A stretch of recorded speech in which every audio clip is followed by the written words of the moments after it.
What's up guys, it's Aystogon, and today we're back in our week of custom magic, and so let's just jump into this. First card we have is the greatest of all time. This is a 1-mana legendary creature, Goat God, indestructible, 2/1, and I think this card is super too strong for standard.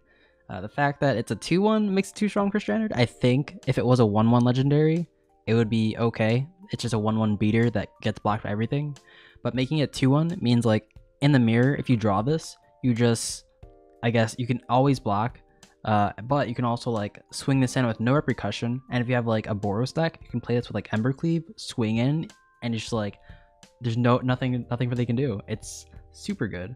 But like I guess in a modern deck, I guess in a Boros, aggro Boros, would they even want that?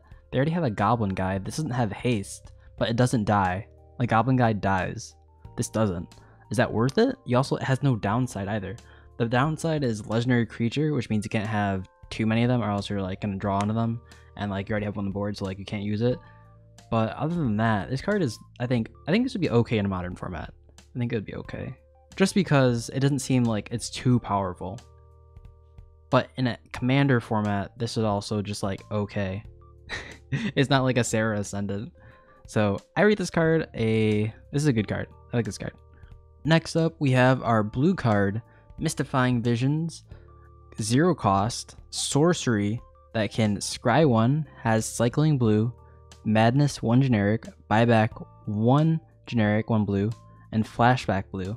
There's a lot of stuff you can do with this card. I won't get into the details, but essentially is you play it to scry 1, but also you can cycle it to draw a card, but then you can cast it for its madness. So then it's also a, I guess, scry twice in that case? I don't even know. It's too confusing for me to think about. But this card just is like a Swiss army knife. The fact that it's flashback, I think, might just make it too powerful. Just like in any format to get this back, or I mean buyback. If you just aren't familiar with buyback, I think you discard a land for its buyback cost, and then basically you discard a land and you get this back. So then you can just keep getting it back to cycle. So you get rid of your land. It filters. This is a nutty card. I think this card would be, I don't know, what do you put it in? Like, what format is it okay in? Is it like a legacy card? I think it's too strong for modern, because it's a 0 cost, so then you just keep cycling it for like Storm or something, right? Does a control deck want this? Probably not. It's sorcery speed. I guess for commander, if you have infinite mana, you just go through your whole deck, because you just discard for lands and stuff like that. It's probably it's like a 1-card combo with commander, and you can always get it back. If it would need to exile itself, which I guess it doesn't even exile itself with madness. With flashback it does though. This card is too good, I think. This card, I think, needs to be a good thing. It's sorcery speed too, right? Like that's it's not too broken, but that's okay. I think this card is maybe modern playable. It would be in that it's not too strong for modern. Maybe I'm wrong though. Maybe I'm wrong. This is like one of those cards that I think blue shouldn't be able to get, despite it being able to have it. Like, this is probably what blue can do, but it shouldn't, because blue's already too strong. So I like this card though. This is an interesting card, and interesting take on like those modal cards. Next up is Adept Pyromancer, 2 generic red creature human shaman. When Adept Pyromancer enters the battlefield, exile top 2 cards of your library. Create 2/1 red elemental creature tokens with haste for each land exiled this way.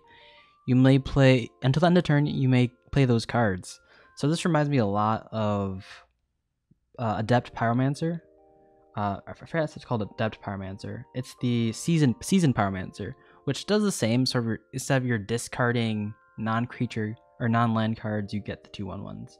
This one definitely better, which I guess is why you get the increase in cost, but also it's got a bigger butt, so I guess it's not strictly better, which is interesting take, right? Because it's like more cost, but it's like very similar effects. This card is good. This is all good by me. This is a take on a less aggro focused. This is a more mid-range scred type of red card, which I think there needs more of. I hate the fact that white and red are very close to just being like just aggro colors, except for white. White has a lot of like defensive creatures. I think red is very much like that though. I think this card would be good in all formats. I think it might be actually too slow for modern. But for standard, this is good. This is super good. I don't even know what you play this in. I guess you play this in like a big red deck. It's just 4 mana, draw 2. Wait, it's even more than 4 mana, draw 2, and that you create 2/1, so you generate card advantage on the board. So this is just like, well, this is like Merry Christmas Land. You get 2/1s, so this essentially becomes like a 4/6 kinda, but kinda not, spread across.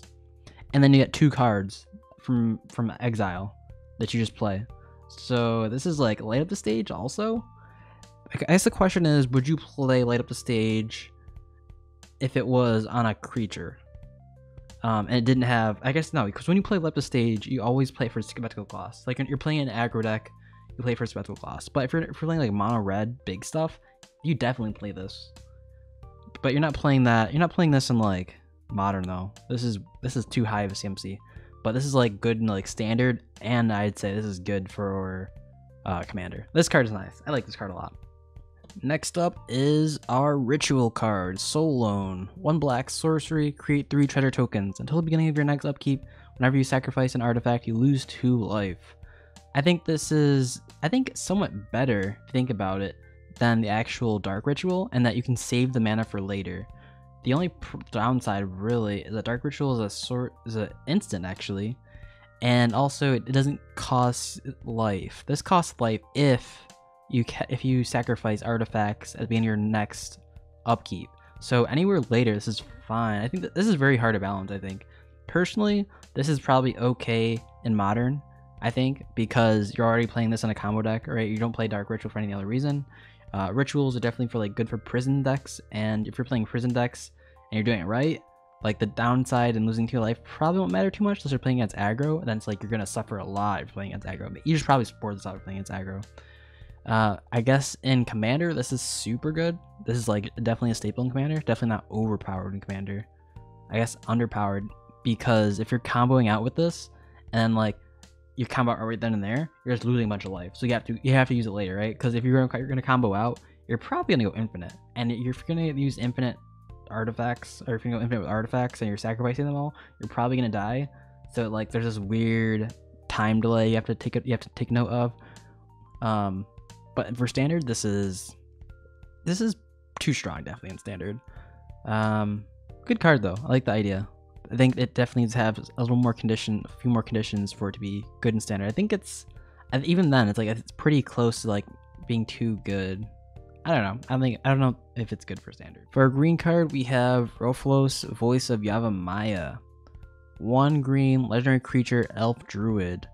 Add a green if you control 3 or more basic. If you control 3 or more basic forests, add 2 green instead. 1/1. This card is pretty cool. It's a Llanowar elf, I guess, basically. But if you're playing commander, or if you cast this on like, if you're on turn 2 and you play your forest turn 3, you're easily getting up to 4 mana that turn. This is a pretty neat card. I don't think this would be played in like, gosh, this is hard to tell. Because like the good thing about Llanowar elf is you can play multiple of them and there's like no downside. If you play like, what if I said Llanowar elf said it was legendary, right? You wouldn't play it, right? Because then it's like you don't want to have that risk. It's not worth it, especially if you want to play it early. I think this is only good in commander, where it's like it's a singleton format anyways. I don't think you would play it in standard or modern. I think it's too weak for standard or modern. I don't know how you balance it for standard or modern, but maybe I'm overseeing this. Next up is our land card of the week. We have Delicate Reef. So if there was a cycle of this, I'd be okay with this. Essentially is a land that's a forest and island, but it comes in a tapped if you control a plain, swamp, or mountain. So like it's very bad for greedy decks that want to use a bunch of colors. But the problem with this is that it can be searched and tutored. So if you have cards that are like search for a plains card. If this was like a plains card, I guess if it said search for a forest, that would be a little too strong, I think. But would you look for like a tapped dual land and put it into play? I guess that'd be fine. More if I think of it, I guess that'd be fine. That's basically, I think that'd be fine. As long as it comes in untapped, if you control a plain, swamp, or mountain. I don't know. This one's really hard to evaluate. Tell me what you guys think about this one in the description. I don't know if this would be too strong for standard. But I think it would be, I guess, yeah, this would only be played in standard. This wouldn't be played modern because like the chance of it coming in tapped, unless you're playing like a control deck, is like too much. If you control a plain swamp, like if you play this in a Boros deck, like this is just a second copy of like Shocklands. Like ideally you'd want this as a second copy of Shocklands. You wouldn't play any other way unless you're playing a control deck. But maybe even control decks don't want this. Because they could come in untapped, and if it comes in untapped, it's like better than a Shockland. This is a hard one, boys. Alright, last but not least, we have Celta the Impatient. 2 green, red, and a blue legendary human wizard. All creatures have haste, all permanents untap during each untap step, all spells cost 2 less. Whenever a player casts a spell, Celta deals 3 damage to its controller. Tap, each player draws a card, 3/4. This card is just super chaotic. I love it. Yeah, this is just a commander card, right? The question is it CDH commander? I don't think so, because it gives everyone everything, definitely. The fact that each player draws 5 cards, maybe, I mean, you do that at like the next person's end step, or the person before his end step, but like still, having everyone's cards cost 2 less. The problem I think is like you play this, if you don't cheat it out, it's like everyone else gets an advantage before you, right? Because then you're tapped out because not the untap step yet, and then so their spells cost 2 less while this is out, until you like you're wide open. I'd be fine if this was like teamer, or maybe like 1 in teamer. It'd probably be okay. Be like, this just helps everyone. I don't know. This is definitely a sweet card though. I'd definitely like play a card like this. Okay guys, that's the custom magic cards for this week. If you guys enjoyed it, make sure to leave a like in the description in the comment section below. But also if you guys have any questions or want to talk about the cards, make sure you guys leave some comments on those too, because I have no clue how to rate some of these cards. They're very good, and I don't know how to rate them or what better way to talk about them. So leave a comment down in the section below, and see you later.